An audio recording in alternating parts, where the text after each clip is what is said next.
إن الحمد لله نحمده ونستعينه ونستغفره ونعوذ بالله من شرور أنفسنا ومن سيئات أعمالنا من يهده الله فلا مضل له ومن يضلل فلا هادي له وأشهد أن لا إله إلا الله وحده لا شريك له وأشهد أن سيدنا ونبينا محمدا عبده ورسوله صلى الله عليه وعلى آله وصحبه وأتباعه إلى يوم الدين. أما بعد أيها الإخوة الأفاضل أيتها الأخوات الفضليات السلام عليكم ورحمة الله وبركاته. Est-ce que quelqu'un peut réciter le troisième hadith par cœur? Il faut qu'on trouve un autre système. Hein? Un système. Oui? Voilà.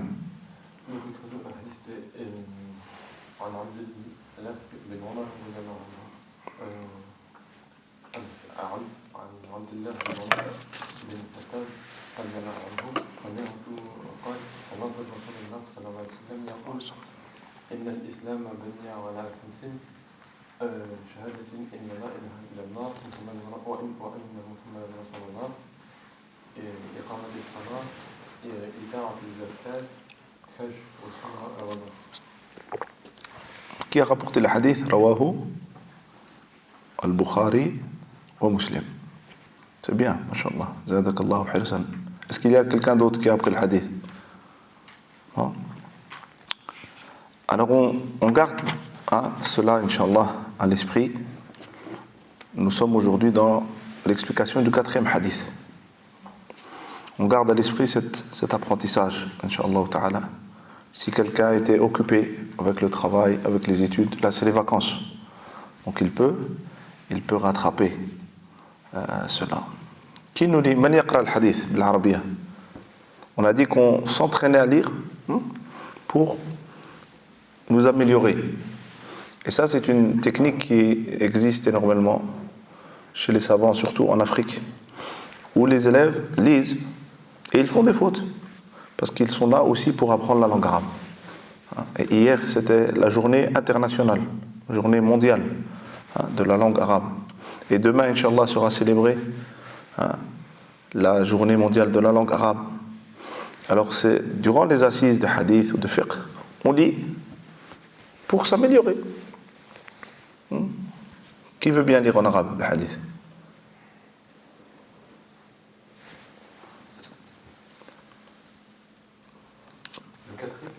Le quatrième, oui. Bismillah.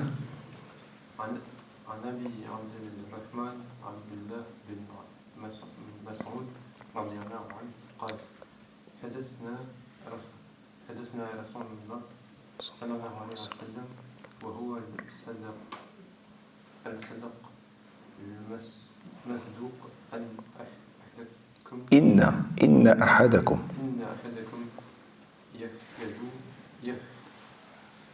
يجوع كلقه في بطن أمه 40 يوما نطفة ثم بكن يكون علقة مثل ذلك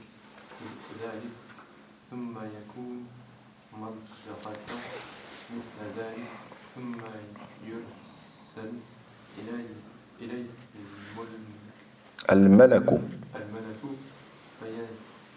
فينفخ في الروح ويؤمر بأربع كلمات C'est un bas. Bikatbi.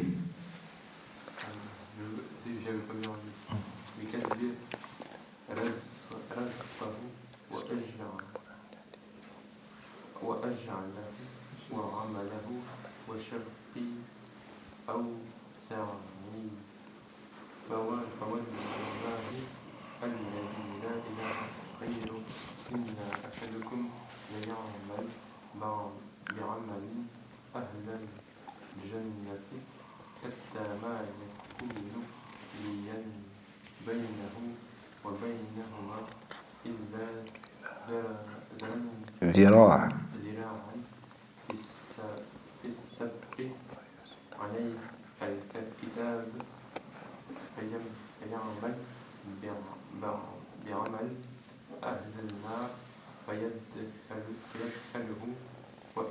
أحدكم لا يعمل بعمل أحدنا حتى ما يكون بينه وبينهم إلا ذراع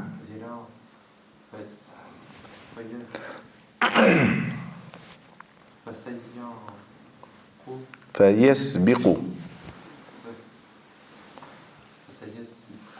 عليه الكتاب فيعمل بعمل أهل الجنة فيدخله. رواه, c'est écrit ou pas? Rawahu al-Bukhari ou Muslim. C'est bien. C'est comme ça que tu vas. Première étape, il faut enlever de sa tête que la langue arabe c'est dur. Aujourd'hui, on a des non-musulmans, des spécialistes des langues qui disent la langue arabe c'est la langue la plus facile au monde. Ce ne sont pas des musulmans, ce sont des linguistes. Dans les universités, notamment françaises, notamment à Paris, à la Sorbonne, des spécialistes des langues nous disaient la langue arabe est la langue la plus facile. Et la langue arabe, deuxièmement, ce n'est pas la langue des Arabes. C'est la langue qu'Allah a choisie pour le Coran et la Sunna. Et à travers les siècles, ceux qui ont beaucoup travaillé la langue arabe, la plupart ne sont pas arabes. Beaucoup de grands savants, là on est dans l'étude du hadith, beaucoup de grands savants ne sont pas arabes. Est-ce que le Bukhari est un arabe? Ce n'est pas un arabe.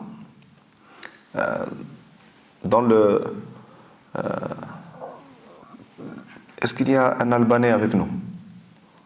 Non? Il y a Sheikh al-Albani, rahimahullah. Hein? Ah, il est là-bas, mais il ne peut pas répondre du prix. Sheikh al-Albani, rahimahullah, il a été au service du hadith. Est-ce que c'est un arabe? Non, al-Albani veut dire l'Albanais. Chez nous, dans le sud du Maroc, ce sont surtout là-bas qu'il y a des écoles pour apprendre la langue arabe. Ce ne sont pas des arabes, ce sont des berbères. Donc beaucoup de celles et ceux qui ont excellé en arabe, même chez les femmes, beaucoup ne sont pas arabes. Pourquoi ils ont excellé? Parce qu'eux, ils ont dit, il faut qu'on apprenne la langue arabe pour avoir un accès plus large, plus grand, dans la compréhension du Coran, dans la compréhension de la Sunna. D'accord? Donc il ne faut pas se mettre des barrières. Je veux dire, par exemple, moi je suis né au Luxembourg, ou en France, ou en Belgique, et mes parents ne sont pas arabes. Non, non, non. Moi aussi, je ne suis pas un arabe. On est des berbères. Chez nous, on ne parle pas, jusqu'aujourd'hui, chez nous, on ne parle pas l'arabe. On parle de berbère. Mais on a appris. Et l'un de mes professeurs était un Français, de plusieurs générations, un Breton. Il a appris. Si on donne, nous, de l'importance, les musulmans, à la langue arabe, on va l'apprendre, Inch'Allah. Mais si on dit, c'est pas grave, il y a des gens qui ne sont pas musulmans qui apprennent la langue arabe. Pourquoi? Parce qu'ils veulent travailler dans les pays du Golfe.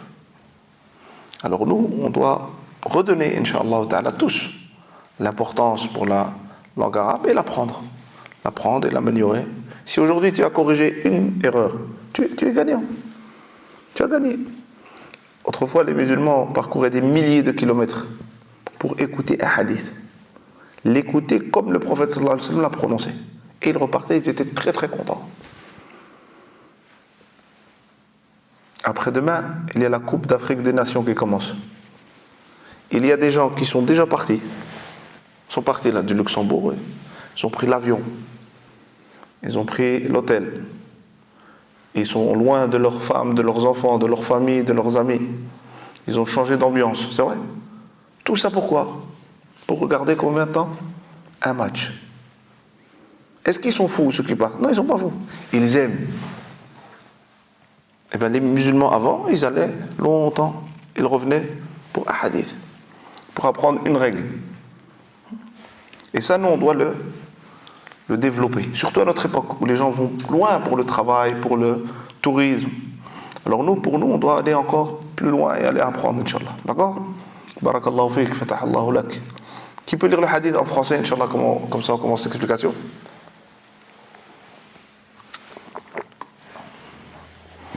Si vous ne voulez pas, on va ramener les sœurs, elles vont vous dépasser après.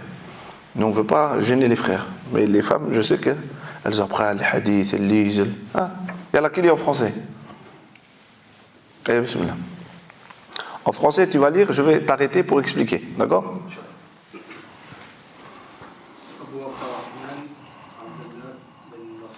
Radiallahu anhu est un compagnon du prophète Mohammed sallallahu alayhi wa sallam. C'était un grand savant, un grand spécialiste du Coran. Le prophète sallallahu alayhi wa sallam a conseillé pour celui qui veut bien apprendre le Coran de l'apprendre chez Abdullah ibn Mas'ud radiallahu anhu. Ce compagnon du prophète sallallahu alayhi wa sallam, qui était un savant, avait une jambe qui était fine. Et une fois les compagnons radiallahu anhum, alors eux ils sont en formation, j'ouvre une parenthèse, tous les sahaba, Allah a dit radiyallahu anhum wa radu an. Allah, tous les compagnons, il les a agréés, les hommes, les femmes, les jeunes, les moins jeunes, les riches, tous les sahaba. Une fois une personne a dit à l'imam Malik, je veux te parler des sahaba. L'imam Malik a dit, je vais te poser une question, si tu réponds à cette question, après on parle des sahaba. Il lui a dit, moi ce que je sais, c'est qu'Allah dans le Coran a dit radiyallahu anhum wa radu an. Allah les a tous agréés, il n'y a pas d'exception. Et eux ils sont tous satisfaits d'Allah. Ma question est la suivante, est-ce que cette ayah a été abrogée? Vous savez, il y a des passages dans le Coran qui sont là, qui sont toujours écrits, mais dans le statut ils ont été abrogés. On appelle ça al-nasikhu wal-mansukh. La personne a dit non. Alors l'imam Malik a dit, c'est pas la peine de parler. Pourquoi veux-tu critiquer des gens qu'Allah, celui qui les a créés, a dit, il est satisfait d'eux? Alors il y a des gens qui disent, ce ne sont pas des prophètes. Oui, ce ne sont pas des prophètes. Ce sont des humains comme vous et moi qu'Allah a choisi. Mais eux, ils ont reçu le tampon, le cachet. Nous, on ne l'a pas reçu. Et Allah nous a ordonné de les suivre. Radiyallahu anhum wa radu an.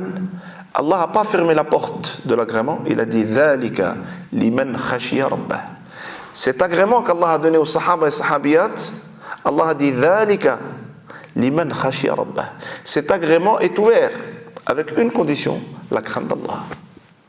C'est pour ça qu'on vient apprendre. Il y a un cheikh qui disait, quel est le but du savoir? Pourquoi est-ce qu'on apprend? Je vous pose la question, pourquoi est-ce qu'on apprend?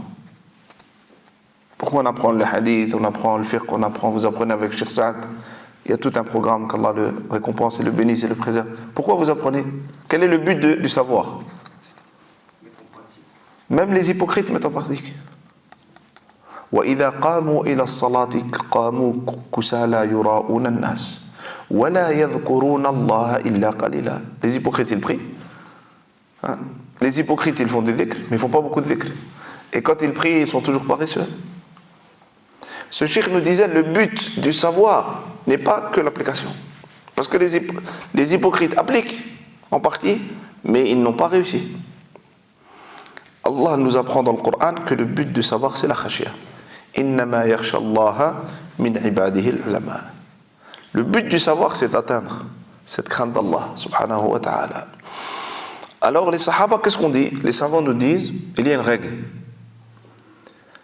Allah les a tous agréés, mais ils ont commis des erreurs ou pas? Oui, ils ont commis des erreurs. Mais leurs erreurs sont des leçons pour nous. Akhta'uhum ta'limun lil ummah. Les erreurs qu'ils ont faites entre eux, si elles sont vraies, hein, parce qu'il y a beaucoup de gens qui ont écrit que les sahaba, il y a des gens, si tu lis et tu dis, oh, c'est pas eux les sahaba, ce qui est authentique. Il y a eu des erreurs, mais leurs erreurs, ce sont des leçons pour nous. C'est clair. Une fois, Abdullah ibn Mas'ud, il y a des compagnons qui ils sont en formation. Donc le prophète sallallahu alayhi wa sallam les forme encore. Ils se sont moqués de lui. Parce qu'ils ont vu que sa jambe, elle est toute fine. Le prophète sallallahu alayhi wa sallam leur a dit, la jambe d'Ibn Mas'ud auprès d'Allah est plus lourde que Jabal Uhud. Ce compagnon-là. C'est-à-dire, auprès d'Allah, notre rang auprès d'Allah, ce n'est pas le style qu'on a. Ouais. Le prophète sallallahu alayhi wa sallam dit Inna Allah la yanzuru ila suwarikum. Allah ne regarde pas notre style. Ça ne veut pas dire qu'il faut être négligent. ولكن محل نظر الرب هو القلب. ولكن ينظر إلى قلوبكم وأعمالكم. Être un homme, ça veut dire quoi pour beaucoup de gens aujourd'hui? Être un homme, c'est quoi? C'est que le style. Mais est-ce que le rujula qu'Allah a cité dans le Coran, est-ce que c'est lié au style? Si tu passes le Coran au feigne-pain, ce qu'on appelle en arabe al-istiqra, le travail des savants, et la sunna, tu vas voir que al-rujula, c'est une qualité de l'âme. Tu peux trouver un homme qui est handicapé de son corps, il est sur une chaise roulante, depuis qu'il est né. Et lui, c'est un homme auprès d'Allah. Et tu peux trouver un qui est très costaud, qui est d'apparence, mais auprès d'Allah, il n'a aucune. Il n'a pas ces caractéristiques qui font de lui un homme. Comme Allah a dit, les Sahaba, radiyallahu anhum, min al-mu'minina rijal. Sadaqu ma ahadullah alayh. Ce sont des gens qui tiennent fermement à la véracité. Qu'Allah Azza wa Jalla nous accorde, ainsi qu'à nos enfants, cette qualité-là. Naam, tafadhal. Et Abdullah ibn Mas'ud radiyallahu anhu est enterré à Al-Baqi', dans le cimetière qui est à côté de la mosquée du prophète sallallahu alayhi wa sallam. Que Dieu soit satisfait de lui, a dit l'envoyé de Dieu, lui bénédiction et salut, le très véridique, le très digne de foi nous a raconté. Pourquoi est-ce qu'il a dit cela? Le très véridique, le très digne de foi. Le très digne de foi. لماذا قدم هذا الصحابي الجليل ما سمعه من رسول الله صلى الله عليه وسلم بالصادق؟ قال حدثنا رسول الله صلى الله عليه وسلم. لم يذكر ما قاله النبي صلى الله عليه وسلم، ولكن قال وهو الصادق المصدوق. لماذا؟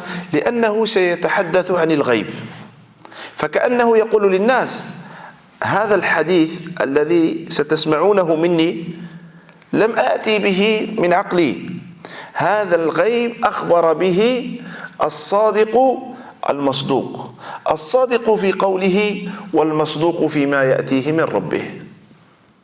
Ibn Mas'ud, radiallahu anhu, avant de citer ce qu'a dit le prophète sallallahu alayhi wa sallam, il a donné une petite information. وهو الصادق المصدوق.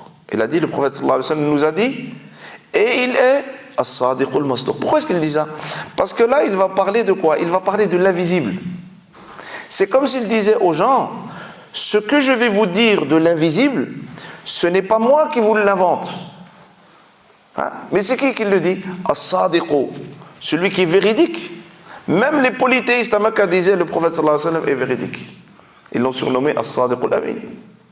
Al-masduq, ces informations-là, lui-même qui lui proviennent d'Allah, il les rend véridiques. Et c'est ça la foi. Parce que nous n'avons pas le droit de parler de la foi, tout ce qui touche de l'invisible, sans que ça vienne du Coran ou du Sunnah. Et c'est ça qu'il nous explique ici. Par exemple, aujourd'hui, Allah, dans cette vie, il ne nous a pas créés tout seul. Est-ce qu'on est tout seul dans la vie? Il y a le monde des humains, il y a des autres mondes ou pas? Quel monde qui est avec nous? Al-Jinn. Mais après, il y a quoi d'autre aussi encore? Al-Malaïka. On n'est pas tout seul sur terre. Parce que des fois, l'être humain, il croit qu'il est tout seul.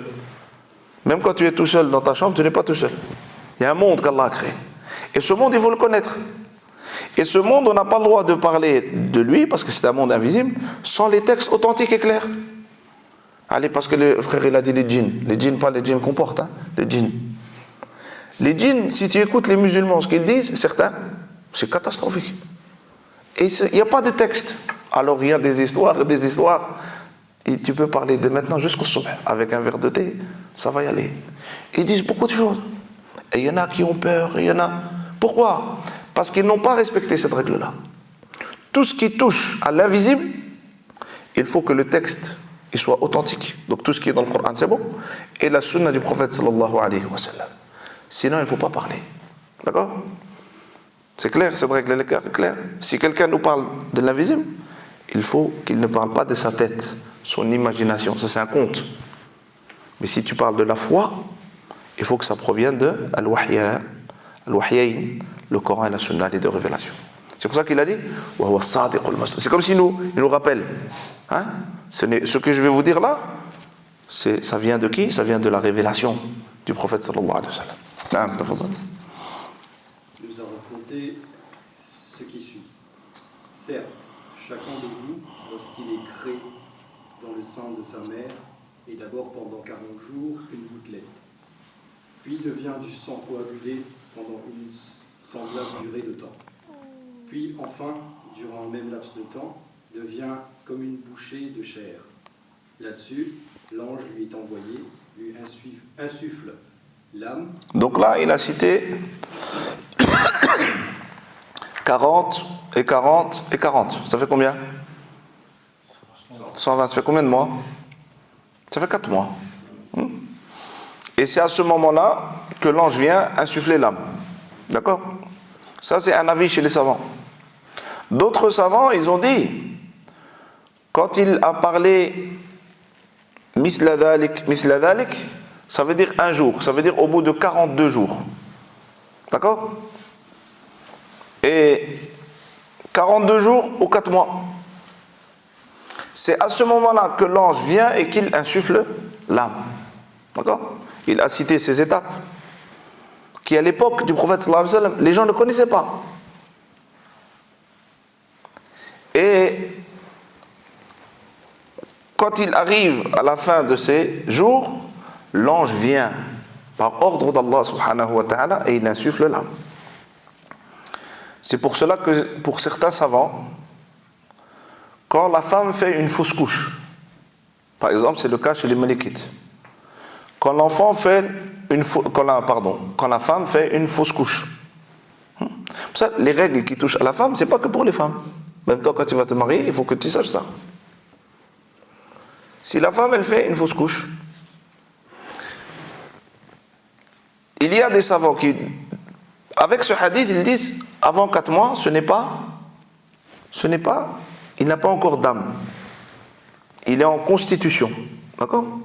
Parce qu'à partir de 42 jours, à partir de 7 semaines, il y a la constitution là. Il y a la forme. Mais l'âme, il ne l'a pas encore. Alors on ne fait pas la prière dessus. Il se base sur ce hadith et sur un autre hadith aussi du prophète sallallahu alayhi wa sallam qui parle que le nouveau-né, quand il sort du ventre de sa mère, il crie. Alors s'il n'a pas crié, il n'était pas vivant. D'accord? C'est clair? Vous allez trouver certains savants qui vont dire, donc ça on le prend, on le met dans un bout de tissu et puis on l'enterre, mais on ne prie pas dessus. D'accord? Donc l'ange il vient par ordre d'Allah. وَمَا نَتَنَزَّلُ إِلَّا بِأَمْرِ رَبِّكَ. Les anges ne viennent pas d'eux-mêmes. Même la nuit du destin. إِنَّا أَنزَلْنَاهُ فِي لَيْلَةِ الْقَدْرِ وَمَا أَدْرَاكَ مَا لَيْلَةُ الْقَدْرِ لَيْلَةُ الْقَدْرِ خَيْرٌ مِّنْ أَلْفِ شَهْرٍ تَنَزَّلُ الْمَلَائِكَةُ وَالرُّوحُ فِيهَا بِإِذْنِ رَبِّهِمْ. Al-Malaïka, les anges, ils descendent. Al-Ruh, c'est qui? C'est Jibril alayhi salam. Ils ne viennent pas tout seuls. Allah nous dit bi'idhni rabbihim, par la permission de leur Seigneur. D'accord? Donc l'ange il va venir à ce moment-là. Qu'est-ce qu'il va faire?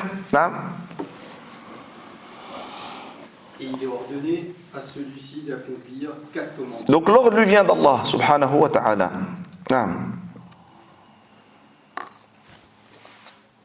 Et il est ordonné à celui-ci d'accomplir 4 commandements, à savoir d'inscrire les moyens de vivre. Donc il va écrire, nous quand on était dans le ventre de nos mères, l'ange il a écrit. Qu'est-ce qu'il a écrit? Ar-rizq. La subsistance de chacun d'entre nous, elle a été écrite à ce moment-là. Alors, sans rentrer dans les plusieurs écritures qu'il y a. Il y a une écriture 50 000 ans avant la création des cieux et de la terre. Il y a cette écriture à ce moment-là. Il y a l'écriture pendant Laylatul Qadr. Fiha yufraqu amrun hakim. Il y a l'écriture quotidienne. Mais ici, on reste sur celle-ci. Quand moi et vous, nous étions dans le ventre de nos mères, 4 mois, l'ange a déjà écrit. Et personne ne peut prendre plus ou bien peut prendre moins. La foi dans ça, ça te ramène quoi dans la vie? Ça sert à quoi la foi? Il y a des gens qui posent, ça sert à quoi la foi? L'argent c'est mieux. Tu as l'argent, tu vas au restaurant, tu achètes des habits, tu achètes une maison, tu veux te marier. La femme elle va dire oui si tu as de l'argent. Tout ce qui est à l'argent, bismillah, ça marche. Et la foi, ça sert à quoi la foi? Ah, tu as la foi, tu galères. Ça sert la foi. Ça sert à ne pas devenir malade. Combien de gens, même ici, se suicident?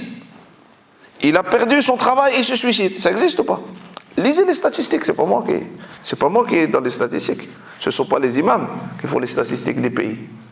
Allez lire les sites des statistiques officielles. Combien de gens se suicident? Pourquoi? Il a perdu un travail. C'est la fin du monde. Pourquoi lui se suicide? Il pense que ça y est. Comment je vais payer le loyer, les cours, ça. Qu'est-ce qui manque à ce monsieur? L'argent, il en a. Mais il se dit là, tout ce que j'ai dans 2 ans, c'est fini, comment je vais vivre? La subsistance, chaque créature d'Allah, Allah lui a écrit sa subsistance.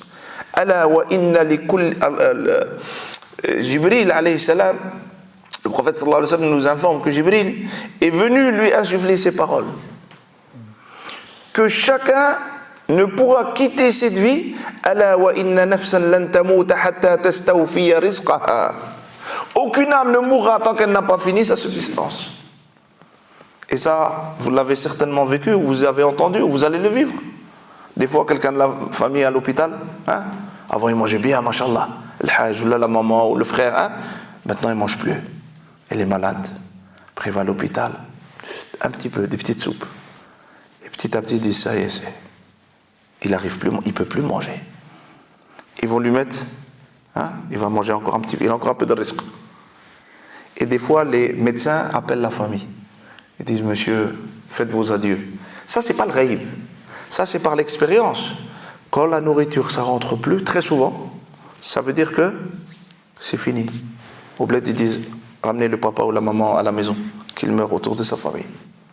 Parce que c'est fini. Le prophète sallallahu alayhi wa sallam nous apprend, Ala wa inna nafsan lan tamuta hatta tastawfiya rizqaha. Ta subsistance, personne ne peut la prendre. Vous avez vu les armées, toutes les armées du monde, il y en a beaucoup. Si toutes les armées du monde, elles se réunissent pour t'enlever ta gorgée là, ici, ils peuvent te l'enlever? Impossible. C'est impossible. C'est écrit par l'ordre d'Allah, alors sois tranquille. C'est pour ça, dans l'iman, dans la langue arabe, l'iman, il y a l'amn, la sûreté. Tranquille. Ma part, personne ne peut manger ma part. Même les enfants, il faut leur apprendre ça quand ils sont petits.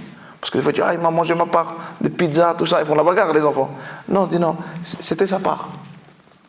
Ta part, personne ne peut te la prendre. C'est écrit. Tu sais, si tu as la foi en ça, tu développes, tu es tranquille. Tu es tranquille. Tu n'as pas peur quelqu'un qui est fort, il te prenne. Non. Un risque, ça n'a rien à voir avec la force. Un poète dit, il faut que tu craignes Allah. عليك بتقوى الله إن كنت غافلا يأتيك بالأرزاق من حيث لا تدري فكيف تخاف الفقر والله رازق وقد رزق الطير والحوت في البحر ومن ظن أن الرزق يأتي بقوة ما أكل العصفور شيئا مع النسر. Crains Allah et Allah va t'ouvrir les portes de la subsistance, il va te donner le baraka de là où toi tu ne penses pas. Puis à la fin il dit, quant à celui qui pense que la subsistance elle vient avec la force, si c'était le cas, le petit moineau là, toi le petit moineau, quand tu sors de Subh, quand tu viens au Subh, avant nous, eux ils sont déjà arrivés, ils font des cris. Le petit moineau là, si le risque était lié à la force, est-ce que le petit moineau aurait sa part avec l'aigle? C'est la force qu'Allah a donnée à l'aigle. Il a une force. Et le moineau, tout petit, ça n'a rien à voir avec la force physique. Allah a écrit cela. C'est comme at-taskhir. Allah a dit wa sakhara lakum. Allah a mis au service de l'humain, c'est vrai? Si un jour vous visitez l'Asie, il y a beaucoup de ulama, du hadith, en Inde notamment. Tu vois un petit Indien, il est petit, un petit enfant, il est petit, il est maigre. Et lui, il est au-dessus d'un éléphant. Comment tu expliques ça? T'as vu l'éléphant, machallah? L'éléphant. Et lui, il a un petit bâton, et l'éléphant, il se lève, il avance, il va à droite, il va à gauche. Comment ça se fait? Est-ce que ça, c'est la force? Ce n'est pas la force.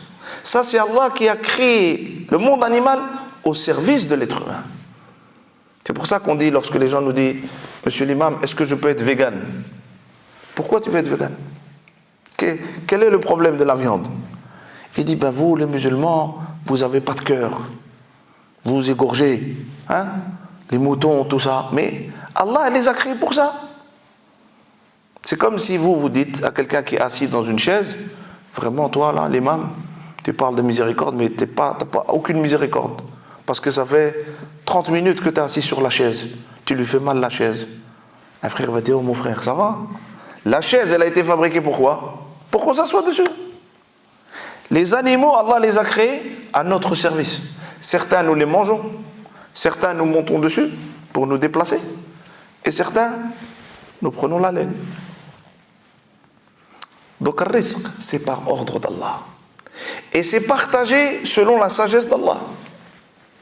C'est pour ça qu'il ne faut pas être jaloux. Si toi, Allah t'a donné quelque chose, c'est Allah qui te l'a donné. Il sait, lui, pourquoi ça c'est mieux pour toi. Et il a donné à quelqu'un beaucoup, il sait, subhanahu wa ta'ala. C'est là l'aqidah. L'aqidah, c'est pas des vers de poésie qu'on apprend par cœur. C'est ça l'aqidah. Aujourd'hui, beaucoup de gens qui enseignent ou étudient l'aqidah, ils oublient la base de l'aqidah. C'est ça l'aqidah. Toi, tu as, comme on dit, une baraka, et tu vois, il a beaucoup. Tu n'es pas jaloux. Tu dis qu'Allah lui rajoute, qu'Allah lui mette le baraka. Pourquoi? Parce que tu sais qu'Allah, il est sage.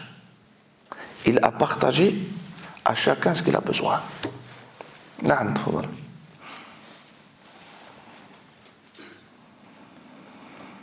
Le moyen de vivre devait être le terme de son existence. Le terme, personne ne peut te rajouter.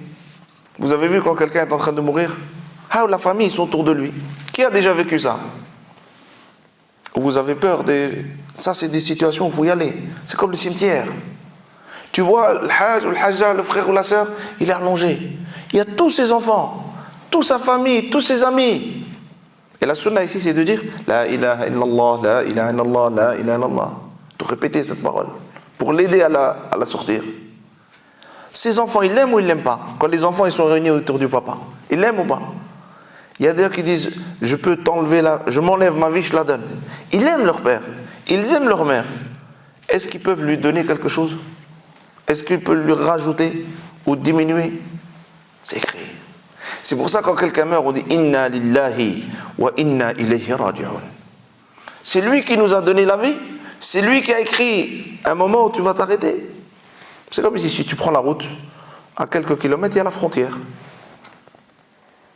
Ils se sont mis, eux, d'accord, ils ont dit c'est là la frontière. Nous, on ne va pas dire on change la frontière. Eux, ils se sont mis d'accord, ils ont signé tout ça. La frontière, c'est ici. Et parce que eux, ils se sont mis d'accord, les gens ne respectent pas. Ils respectent, ils disent c'est là la frontière. Allah, il a mis une limite à chacun d'entre nous. Même le prophète, sallallahu alayhi wa sallam, c'était dur pour les sahaba la mort du prophète, sallallahu alayhi wa sallam. Et Allah les avait prévenus avant. Il a dit Innaka mayyitun wa innahum mayyitun. Ils ont beaucoup pleuré, les sahaba. Ils ont pleuré parce qu'ils ont compris quand le prophète sallallahu alayhi wa sallam est parti, ça ne sera plus jamais pareil. Donc, il faut que nous on sache que le seul qui n'a pas de limite, c'est qui? C'est Allah subhanahu wa ta'ala. Tafarrada bil baqa. C'est le seul qui va rester. Il n'a pas de début, il n'a pas de fin. Mais nous, dans nos livrets de famille, il y a la date de naissance, c'est écrit. Et en bas, il y a la date en bas du livret de famille. Date de décès, lieu de décès. C'est là déjà. Chez nous, c'est pas rempli, mais en haut, c'est déjà rempli. Lui, il a déjà rempli l'ange. Mais nous, on ne le connaît pas. Par sagesse d'Allah, sinon on ne pourrait pas vivre. Ses actions. C'est pour ça que lorsqu'il y a un mort, les pleurs sont permis. Mais ce qui n'est pas permis, c'est quoi? De dire pourquoi? Pourquoi Allah il m'a pris mon père? Pourquoi Allah il m'a pris ma mère? Pourquoi Allah m'a pris ma femme? Qui t'a donné ces gens? Qui leur a donné la vie? Même il y a des gens qui disent lui, Mskin, il est mort, il a laissé des enfants, qui va s'en occuper? Celui qui s'occupe de toi, il va s'occuper d'eux. Celui qui s'occupe que notre cœur il bat, est-ce que c'est nous qui faisons battre notre cœur? Même les cardiologues, ils s'occupent de ça. Pour ça, il faut augmenter la foi en Allah. Allah, tout ce qu'il a créé, il l'a bien réglé. Il y a un programme pour chacun.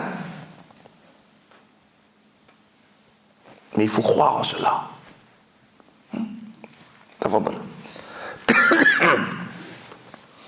Ses actions, enfin, son infortune ou son bonheur futur. Alors ça, sauf, il n'y a que Allah qui sait ça. Il n'y a que Allah qui sait cela. C'est pour ça Allah a dit وَيَعْلَمُ مَا فِي الْأَرْحَامِ ou مَنْ فِي الْأَرْحَامِ وَيَعْلَمُ مَا فِي الْأَرْحَامِ. Si Allah avait dit man fil arham, ça veut dire il sait si c'est une fille ou un garçon. D'ailleurs, dans cette première étape, jusqu'à là, seul Allah sait si c'est une fille ou un garçon. Après cette étape, les médecins, etc., ils peuvent connaître. Mais avant cette étape, ils ne connaissent pas. Mais Allah, il n'a pas dit wa ya'lamu man fil arham. Allah n'a pas dit que lui, il sait qui est. Man, c'est qui? Une fille ou un garçon. Non. Allah dit wa ya'lamu ma. Allah, il sait celui-là, toutes ces informations-là. Sa subsistance, ses actions, est-ce qu'il va être vertueux ou pas? D'accord? Wa ya'lamu ma fil arham. Il sait ce qu'il sera obéissant ou désobéissant. Alors certains disent, si Allah a tout écrit, pourquoi on travaille nous? Pourquoi on est assis là au dars? Pourquoi on vient au subh? Pourquoi on vient prendre les cours? Pourquoi on donne l'argent fi sabilillah? Pourquoi on va au hajj? Pourquoi tout ça? Parce qu'Allah va nous juger là-dessus. Est-ce qu'Allah va nous juger pour ce qu'il a écrit? Est-ce que notre jugement, il est lié à ce qui est écrit? Non, il est lié à ce que nous on fait. Oui, mais c'est écrit, mais tu ne seras pas jugé. Personne ne sera jugé par rapport à ce qui est écrit. Ce savoir-là, il est là, il est écrit, mais nous on n'est pas jugé là-dessus. C'est clair? Parce qu'il y en a qui disent ça. Shaitan il dit, ben, si tout est écrit, ça sert à quoi que tu travailles? Parce que tu vas être jugé. Allah nous a ordonné d'agir. Et le jugement, ça sera en fonction de nos actions. Non.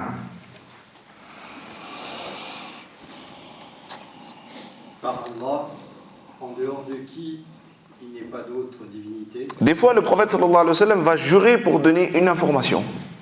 Et ça, dans l'enseignement, on a le droit. Si tu vas apprendre quelque chose à tes enfants ou à tes élèves, tu peux jurer par Allah. Si le prophète sallallahu alayhi wa sallam jure, comme il a juré lorsqu'il a voulu apprendre à Mu'adh les invocations et évocations après la prière. Il lui dit à Mu'adh, Wallahi inni la uhibbuk. Oh Mu'adh, par Allah, je t'aime. Parce que quand tu jures ça, tu augmentes l'attention. La personne sera plus attentive. Donc il lui a dit, par Allah, oh Mu'adh, je t'aime. Puis il lui a dit, ne délaisse jamais après la prière. Et il a cité les invocations et évocations que l'on fait après la prière. D'accord? Non. Certes, chacun de vous aurait beau œuvrer comme l'ont fait ceux destinés en sorte qu'ils s'en approcheraient à la distance d'une coudée, alors ce qui a été écrit pour lui prévaudrait, et donc il accomplirait quand même les actions des damnés, et il l'entraînerait en enfer. Et certes, chacun de vous aurait beau œuvrer comme les damnés, au point de s'approcher de l'enfer à la distance d'une coudée, alors ce qui a été écrit pour lui prévaudrait, en sorte qu'il accomplirait les actions des élus et qu'il entrerait quand même au paradis. Ibn Daqiq al-Eid, rahimahullah ta'ala, va dire une chose. وبه نختم إن شاء الله تعالى هذه الجلسة. Il a dit les gens qui font beaucoup de bien, la plupart, vers la fin, quand il reste qu'une coudée, est-ce qu'ils changent? La plupart. Ils ne changent pas. Et il a donné un dalil. Inna alladhina qalu rabbuna Allahu thumma istaqamu. Ceux qui ont dit notre Seigneur est Allah, puis ils sont restés constants. Ceux-là, ils ne changent pas. L'extrême majorité ne change pas. Et au moment de mourir, les anges viennent à eux. Par contre, dans l'autre sens, ça existe. Des gens qui font du mal, et après, à la fin de leur vie, ils font le repentir. Cette partie du hadith, qu'est-ce que nous, on doit comprendre et prendre de cela? C'est que personne n'est à l'abri. C'est pas parce qu'aujourd'hui on est à la mosquée qu'on se dit c'est bon. Nous, on va aller au paradis, c'est sûr. Il y a des gens, qu'Allah nous pardonne, ils pensent vraiment qu'ils vont rentrer au paradis tranquillement. Avec Abu Bakr, Omar, tranquille. Alors que le croyant, il doit agir et avoir peur. Et l'hypocrite, il n'agit pas beaucoup, il dit ouais, on ira tous au paradis, comme dit la chanson d'ailleurs. D'accord? Il faut œuvrer, faire du bien, prendre l'habitude de faire du bien et demander à Allah al-thabat. Demandez à Allah de nous permettre de rester jusqu'au dernier souffle. Pourquoi? لأن الأعمال بالخواتم. Ce qui compte, ce n'est pas le début de la course. Est-ce qu'au début de la course, on dit, toi, tu as gagné la course? Ça existe, ça, dans le monde? Est-ce qu'il y a une compétition où, dès le début, on dit, toi, tu as gagné, toi, tu as gagné? Oh, tu as des belles baskets, toi, tu as gagné la course. Est-ce que ça marche comme ça? Quand est-ce qu'on connaît les gagnants? Selon la ligne de départ ou d'arrivée? D'arrivée. C'est pour ça qu'il faut beaucoup demander à Allah qui nous protège. Et de prendre les moyens pour qu'on reste dans le droit chemin. Il se peut que tu fasses quelque chose et tu ne mérites pas. Allez, hop, sors.